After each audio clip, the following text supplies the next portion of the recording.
I hate every single piece of proprietary technology in existence. But I love technology. I need to tell you that because I am so sick of people advocating for proprietary technologies such as Windows. One thing I want you to remember is that proprietary technology does not respect your freedom at all. It imposes so-called end-user license agreements, which basically tell you everything you can and can't do with a program or device. Since you can't see its source code, there's no way of knowing everything it truly does. It abuses this fact by implementing malicious techniques right behind your back, like backdoors, surveillance, sabotage, incompatibility, and the list of malicious techniques goes on and on and on. Proprietary technology does not respect its users' rights at all. For example, Microsoft intentionally builds backdoors into Windows to allow the NSA to spy on people. Most proprietary software secretly collects data on users and sends it off to its developers. Both complete violations of privacy. Also, proprietary file formats? Never use them.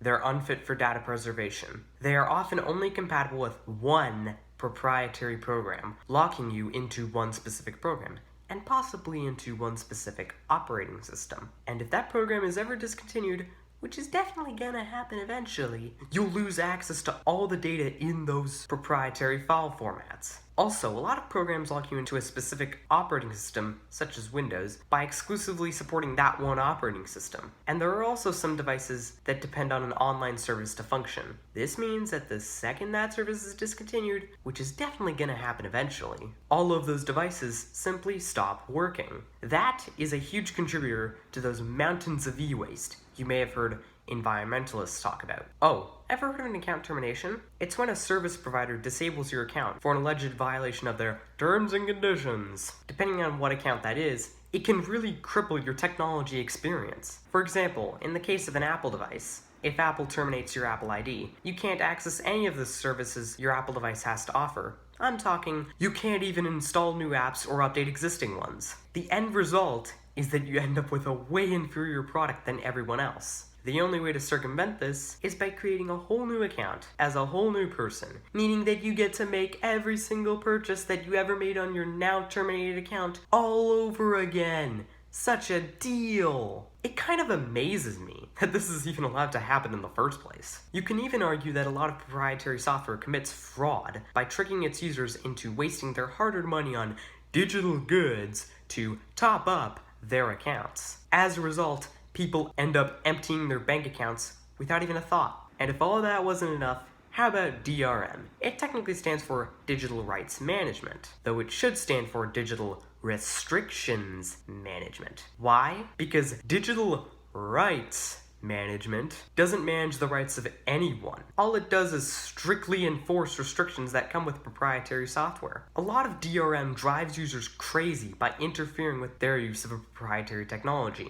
For example, content bought through the iTunes Store has DRM that is so restrictive that it won't play on any program other than iTunes, and similar programs made by Apple, locking you into Apple's ecosystem. By the way, Google Play also does something similar. They basically make a perfectly good product and then intentionally damage it by slapping DRM on it before selling it. In other words, these DRM'd digital goods are basically defective by design. Also, there's a little known US law called the Digital Millennium Copyright Act, or conveniently, the DMCA for short, that makes it illegal to bypass DRM because, oh, that's circumventing a copyright measure, as the law calls it. DRM itself should be illegal, not the other way around. And these are just some of the malicious techniques that proprietary technology imposes on its users. If I talked about all of them, this video would go on forever. One more thing though, since proprietary technologies don't let you see and modify their source code, they are inherently less secure. Why? Because there are less people looking at the source code for security vulnerabilities and reporting those, along with their fixes. This is also a gateway for major general bugs that don't impact security,